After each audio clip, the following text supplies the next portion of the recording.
There are some stories that begin with a name, a face, a history that can be traced back through records and memories, stories that can be followed from beginning to end. But then there are stories like this one, stories that begin with nothing, no identity, no clear origin, no one to claim what was lost, stories that exist only through fragments, through evidence that does not quite fit together, through questions that seem to multiply the more they are examined. In 1970, in a remote valley near the city of Bergen, Norway, a discovery was made that would quickly turn into one of the most puzzling unsolved mysteries in European history, not because of what was found but because of everything that could not be explained about it.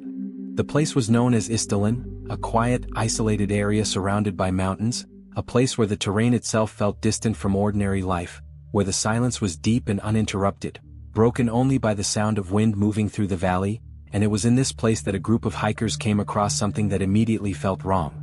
At first, it was not clear what they were looking at. A shape. Something lying among the rocks. Partially hidden. But as they moved closer, the reality of what they had found became impossible to ignore. It was a body. Burnt. Severely. So badly that identification would not be simple, not immediate, not even certain, because whatever had happened there had been intense enough to destroy not only the person, but the details that could have explained who she was. Authorities were called, and when investigators arrived, the scene became even more disturbing, because it was not just the condition of the body that raised questions, it was everything surrounding it, details that suggested this was not an accident, not something that could be easily explained or dismissed. The woman had been positioned in a way that did not appear random, her body lying among the rocks with certain items placed nearby, as if something had been arranged or perhaps left behind intentionally, and that detail alone shifted the investigation away from simple explanations. There were signs of fire, clear evidence that something had been burned at the site, but what made it unusual was the combination of elements found around her, objects that did not immediately connect to one another, items that seemed out of place in such an isolated location. Among them were personal belongings, partially destroyed, partially intact, and yet none of them provided a clear answer to the most basic question. Who was she? There were no identification documents. No passport. No wallet containing a name. Nothing that could link her to a specific person, a specific place, a specific life. And that absence was not accidental. Because as investigators would soon discover, this was not just a case where identification was missing. It was a case where identification had been deliberately removed. Labels had been cut out of clothing. Tags had been erased.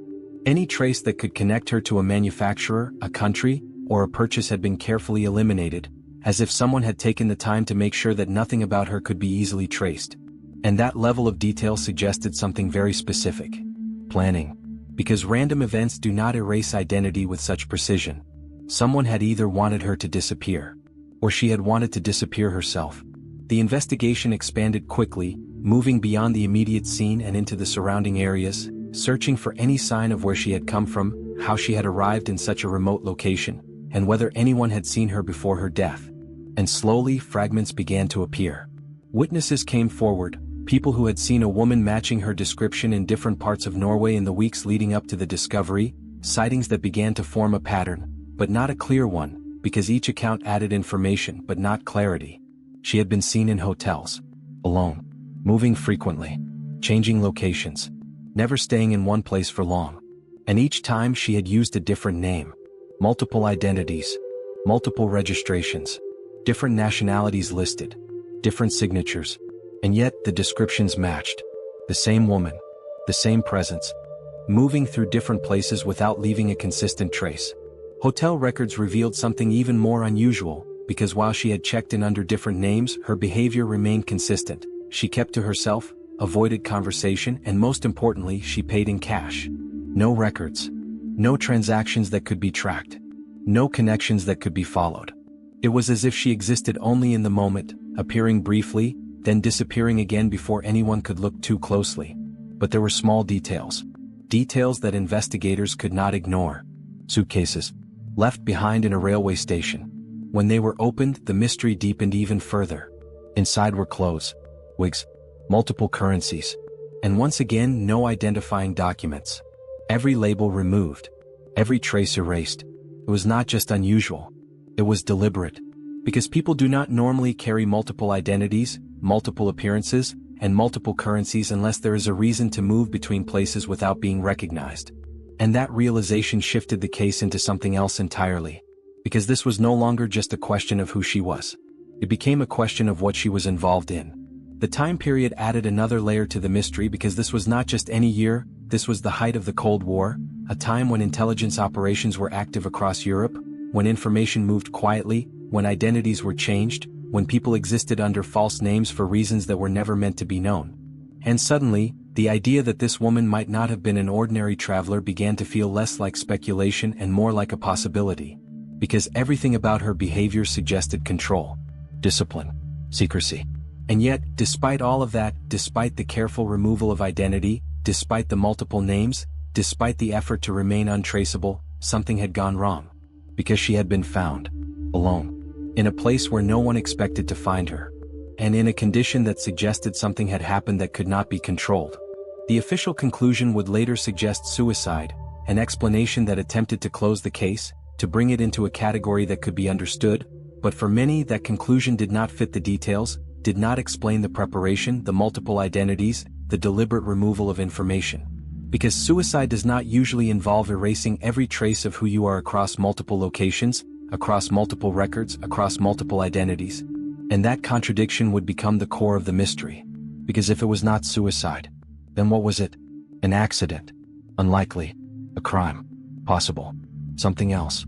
Unknown. And as investigators continued to follow the fragments, the sightings, the records, the patterns that seemed to form but never fully connect, the case began to move away from answers and into something far more complex. Because every detail suggested intention, but no detail explained outcome. And that is what makes this case different. Because it is not just about a person who died without being identified. It is about a person who lived without being identified. Someone who moved through the world without leaving a name behind. Someone who existed in fragments, and then disappeared completely, leaving behind only questions, and no answers. As investigators continued to follow the traces left behind by the unidentified woman, the case began to shift from a mystery of identity into something far more complex, because the deeper they looked, the clearer it became that this was not a random sequence of movements, not a simple journey from one place to another, but a pattern, controlled, deliberate, and carefully structured in a way that suggested purpose. One of the most significant discoveries came from the suitcases that had been left behind at the railway station, because while at first they appeared to contain nothing more than personal belongings, a closer examination revealed something far more unusual, something that could not be explained by ordinary travel, because inside were items that pointed not to a single identity, but to multiple versions of the same person. There were wigs, different styles, different colors, each one capable of altering her appearance completely, allowing her to move through public spaces without being easily recognized, without being remembered in a consistent way, and alongside them were clothing pieces that had been modified in the same careful manner, labels removed, origins erased, nothing that could be traced back to a store, a country, or a purchase. But it was not just what was inside the suitcases that raised questions, it was how everything had been arranged, organized with a level of precision that suggested habit, not improvisation, a system that had been used more than once, refined over time, indicating that this was not a one-time situation, but part of something ongoing. Among the items, investigators also found notebooks. At first glance, they seemed unremarkable, simple pages filled with writing, but as they looked closer, it became clear that the content was not ordinary language, not something that could be easily read or understood, because the pages were filled with sequences of letters and numbers, combinations that did not form recognizable words, patterns that did not match any known language. Codes. That was the immediate assumption. Because random writing does not repeat in structured sequences, and these notes showed repetition, consistency, and variation in a way that suggested meaning, but not meaning that could be accessed without the right key. Attempts were made to decode the sequences, to find patterns that could reveal locations, dates, or instructions, and while some interpretations suggested that the codes might correspond to travel routes, to hotel stays, to movements across different cities, nothing could be confirmed with certainty. And that uncertainty only deepened the mystery. Because if the codes represented her movements, then they suggested that every step she took had been planned in advance, recorded in a system that only she understood, a system that allowed her to move without relying on memory alone, a system that implied training. Witness accounts added another layer because while she had kept to herself, avoiding long conversations and unnecessary attention, there were moments where her behavior stood out, not because it was dramatic, but because it was controlled in a way that felt unusual. In one account, a hotel employee described how she would choose rooms with specific characteristics, often requesting rooms that faced certain directions, rooms that allowed visibility of entrances or surrounding areas, as if she was not just staying somewhere but observing it. In another, she was seen changing tables in a restaurant, repositioning herself multiple times before settling, always placing herself where she could see who entered and who left, never allowing herself to be in a position where her view was limited. These were small details, but they were consistent. And consistency suggested intention. There were also reports that she had been seen meeting with individuals, brief interactions that did not last long, conversations that appeared controlled, quiet, and purposeful, but no one could identify who those individuals were, and no clear connection could be established between those encounters and anything else in the investigation.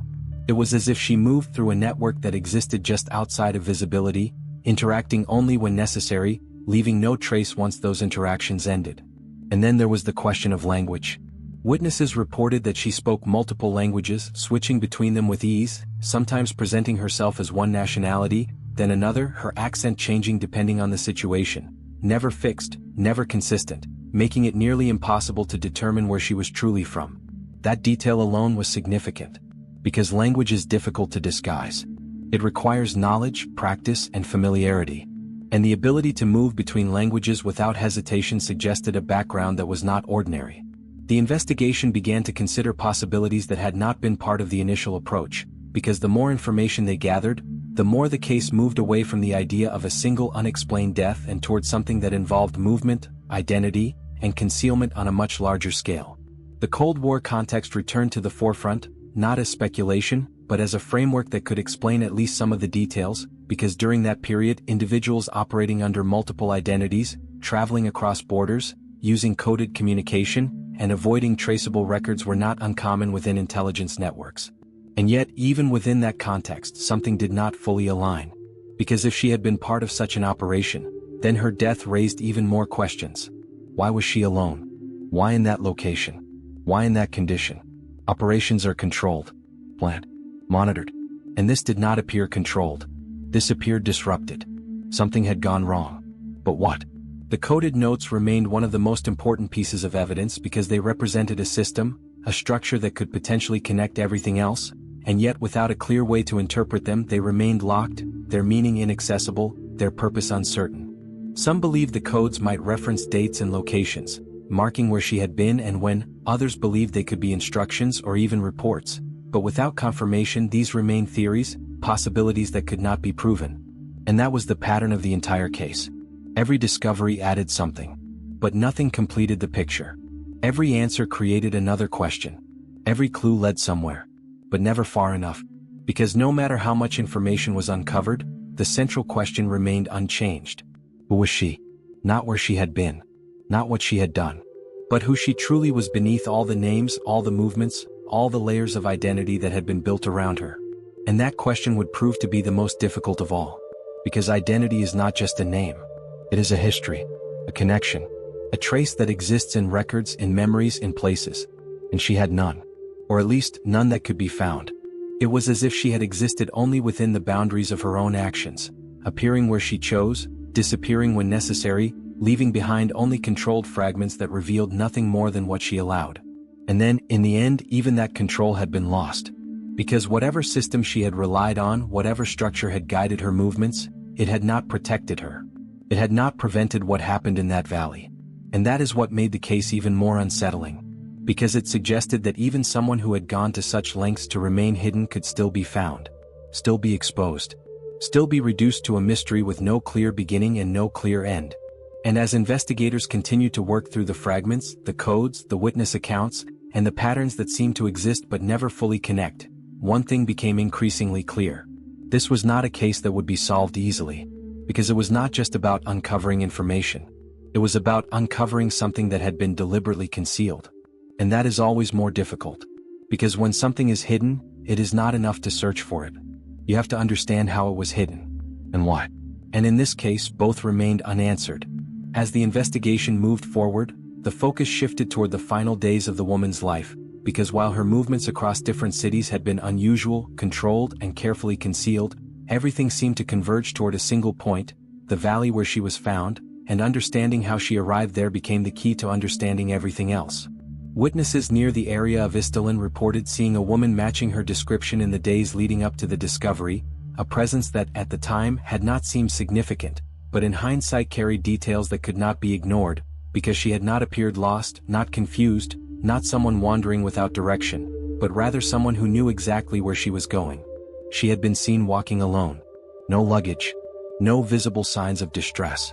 And yet, there was something in her behavior that stood out, something subtle but noticeable, a sense of awareness, of attention to her surroundings, as if she was not simply passing through the area but observing it. One witness later described how she had paused at certain points, turning slightly, looking behind her, not in panic, but in caution, as if she was aware of the possibility of being followed, or perhaps expecting someone who never arrived. That detail would become important, because it suggested anticipation, expectation, and that raised a new question. Was she alone by choice, or because something had already gone wrong?